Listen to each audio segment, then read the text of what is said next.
90s கிட்ஸுக்கு வில்லனாகவும் 2K கிட்ஸ்க்கு காமெடியனாகவும் விளங்கும் ஒரு நடிகர் தான் ஆனந்த்ராஜ் அவர்கள்.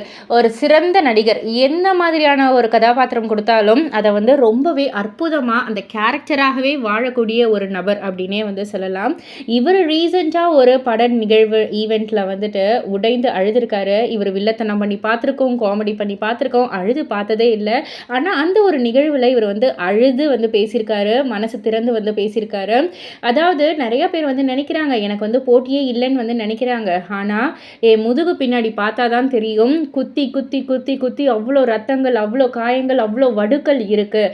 அந்த அளவுக்கு நான் வந்து அவ்வளோ வலியை நான் வந்து உணர்ந்திருக்கேன். எல்லாம் வந்து படத்துக்காக வந்து கமிட் பண்ணுற மாதிரி நிறைய வந்து பேர் பேசுவாங்க, இதுதான் சார் உங்கள் கேரக்டர்னு சொல்லிட்டு போவாங்க, திரும்ப வரவே மாட்டாங்க. ஏன்னா அந்த யாரோ வந்து தடுத்துக்கிட்டே இருப்பாங்க. ஒன்று அந்த படத்துடைய கதாநாயகனாக இருக்கலாம், இல்லை ப்ரொடியூசர் யாராவது ஒரு மூலயமா வந்து என்னுடைய வாய்ப்புகள் வந்து தடுக்கப்பட்டுக்கிட்டே தான் இருக்குது.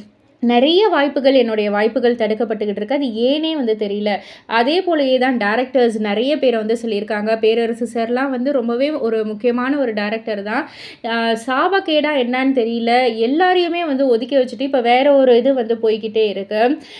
ஆனால் ஓடுற குதிரை ஓடிக்கிட்டே தானே இருக்கும். ஏதாவது ஒரு வகையில் வந்து முயற்சி பண்ணிக்கிட்டே தான் இருக்கோம் நாங்கள் எல்லாருமே.